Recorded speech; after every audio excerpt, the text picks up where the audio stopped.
만약에 살인자에게 상을 주고 매국노에게 훈장을 주고 사기꾼에게 보상을 주는 나라가 있다.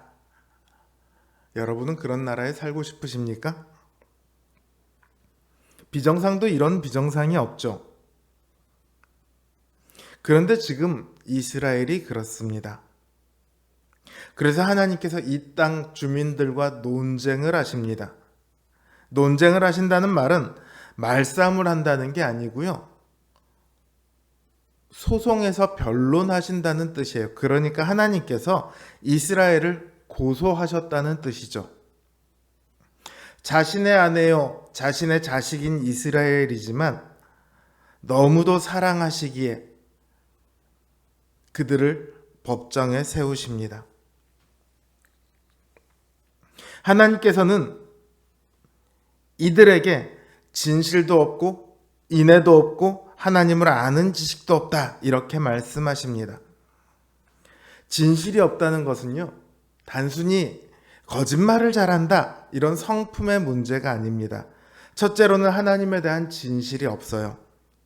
그들은 하나님을 향해 여전히 제사를 드리고 있습니다. 제사를 드릴 때 뭐라고 하겠습니까? 우리 하나님 여호와시여, 이렇게 부르겠죠. 그러나 그들의 하나님은 여호와만 있는 게 아니죠. 바알도 그들의 하나님입니다. 아세라도 그들의 하나님입니다. 다른 신들을 향해서도 제사를 드리고 있어요. 그러니 하나님을 향해 그들은 거짓된 민족입니다. 또한 진실이 없다고 할 때 또 다른 하나는 재판에서 진실이 없는 거예요. 재판에 진실은 사라지고 뭐만 남았냐면 이익만 남았어요. 자신들의 이익을 위해서라면 얼마든지 내용과 판결을 바꿔버립니다.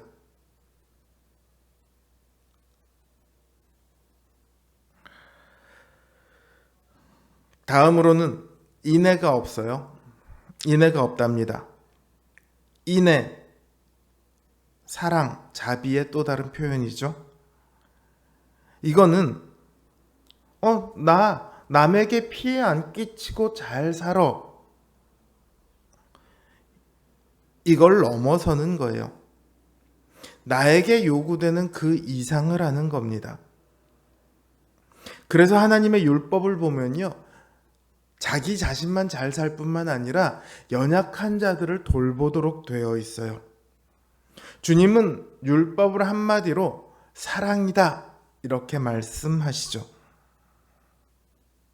그러나 이들에게 가난한 사람들은요, 돌보아야 할 사람들이 아니라 자신들의 배를 불리기 위한 수단입니다. 그들의 것을 빼앗으며 즐거워하고 자랑합니다. 인애는 사라졌고 그들의 이기심, 그들의 탐욕만 남아 있습니다. 그리고 마지막으로 여호와를 아는 지식이 없습니다. 여기 호세아서에서 안다고 할 때는요, 그냥 지적으로 나 알아, 나 누구 알아, 나 윤석열 대통령 알아, 나 이재명 대표 알아, 이런 수준의 알아가 아닙니다. 마치 남편과 아내가 서로를 깊이 아는 것처럼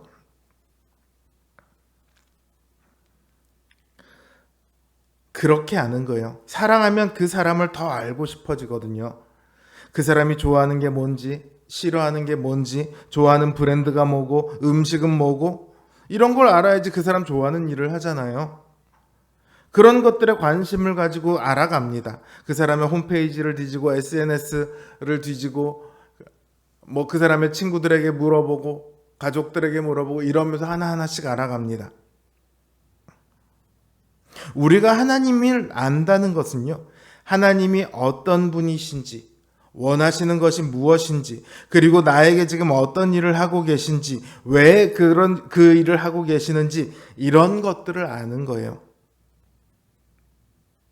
그래서 우리가 성경을 보죠. 하나님을 알기 위해서. 성경에는 하나님이 어떤 분이신지, 그리고 하나님께서 우리에게 원하시는 것이 무엇인지가 잘 기록되어 있습니다. 그리고 오늘날 지금 나에게 무슨 일을 하고 계시는지 일일이 기록되어 있지는 않지만 어떤 기준을 가지고 일하시는지는 알 수 있습니다. 이렇게 성경에서 얻을 수 있는 지식을 객관적인 지식이라고 그래요. 객관적인 지식이 있으면 주관적인 지식도 있겠죠. 주관적인 지식은 내 삶 속에서 경험하고 체험한 하나님에 대한 지식을 말합니다. 이 객관적인 지식과 주관적인 지식을 다 갖고 있어야 비로소 우리가 하나님을 안다고 할 수 있습니다. 그런데 이스라엘은요, 율법을 잊었어요. 객관적인 지식이 사라졌죠. 이게 사라지면 주관적인 지식이 남아 있을 수가 없어요. 아니, 객관적인 지식이 사라졌는데 주관적인 체험만 남으면 오히려 지식이 없는 것보다 훨씬 더 위험합니다. 잘못된 길로 빠지기 딱 좋거든요. 이스라엘은 이런 하나님에 대한 지식이 없어요. 진실도 인애도 하나님을 아는 지식도 다 하나님의 나라 백성이라면 가지고 있어야 할 가장 기초적인 것들입니다. 있어야 할 것들이 지금 이스라엘에 없습니다. 그러나 대신 없어야 할 것들이 있습니다. 저주와 속임과 살인과 도둑질과 간음이 있습니다. 다 율법에서 금하고 있는 것들입니다. 저주는 십계명 중에 어디에 해당할까요? 저주는 그냥 하지 않죠. 성경에도 몇 군데에서 저주하는 장면이 나오는데 뭘로 하죠? 하나님의 이름으로 합니다. 하나님의 이름을 망령되이 일컫는 정도가 아니라 하나님의 이름으로 저주를 맹세합니다. 속임은 제9계명 내 이웃에 대해 거짓 증거하지 말라와 관련되어 있습니다. 살인, 도둑질, 간음이야 말할 필요도 없겠죠. 그냥 있는 그대로 나와 있으니까요. 게다가 포악하여 피가 피를 뒤잇는답니다. 이거는 복수의 복수가 이어지는 것일 수도 있고 범죄의 범죄가 이어지는 것일 수도 있습니다. 어떤 것이든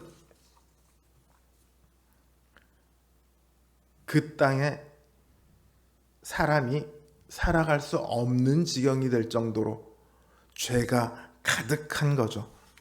그 결과 땅이 슬퍼합니다. 거기 사는 사람뿐만 아니라 들짐승과 공중에 나는 새가 다 쇠잔할 것이고 바다의 고기도 없어질 것입니다. 사람으로 인해 그 땅이 저주를 받습니다. 마치 가인의 때에 하나님께서 땅을 저주하신 것처럼 이제 이스라엘이 하나님을 떠나 범죄함으로 그 땅과 그 땅의 생물들이 저주를 받습니다. 이 말씀은 지금 호세아 선지자가 이스라엘을 향해 하는 말씀이지만 오늘의 교회와 성도를 향한 말씀이기도 합니다. 이스라엘에는 있어야 할 것이 없고 없어야 할 것들만 가득합니다. 마찬가지로 오늘날 교회가 이렇지 않은지 교회는 돌아봐야 합니다. 교회가 추구하는 것들이 없어야 할 것들인가 있어야 할 것들인가 하나님의 말씀을 들어야 합니다. 불과 10년 전만 해도 교회도 많았고 교회에 돈도 많았고 성도도 많았고 사역자도 많았습니다. 그런데 이제 교회가 줄어들고 있습니다. 문을 닫습니다. 교회의 재정이 줄어들고 있고 성도도 줄어들고 있고 무엇보다 신학교를 가보면 목회자를 하겠다는 신학생이 없습니다. 신학생을 찾아다녀야 할 정도가 되었습니다. 왜 이렇게 되었을까요? 교회는 이 말씀을 들어야 합니다. 돌아보아야 합니다.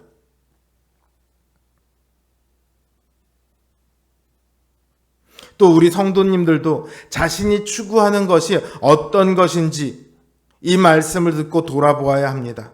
정말로 하나님을 향한 진실된 믿음이 있는가? 자기를 아끼지 않고 내어줄 수 있는 그러한 사랑이 있는가? 하나님을 아는 지식, 하나님을 더 알아가고자 하는 열망이 있는가? 이것이 없다면 우리의 삶 역시 이스라엘처럼 변질되어 하나님을 잊기 딱 좋습니다. 하나님께서 우리에게 말할 수 없는 은혜를 주셨을 때는 우리에게 원하시는 뜻이 있습니다. 부디 하나님을 알고 하나님의 그 뜻을 잘 알아서 하나님이 싫어하는 삶이 아니라 기뻐하시는 삶을 살아가는 저와 여러분 되시기를, 그리고 우리 한국교회 되기를 주님의 이름으로 기원합니다.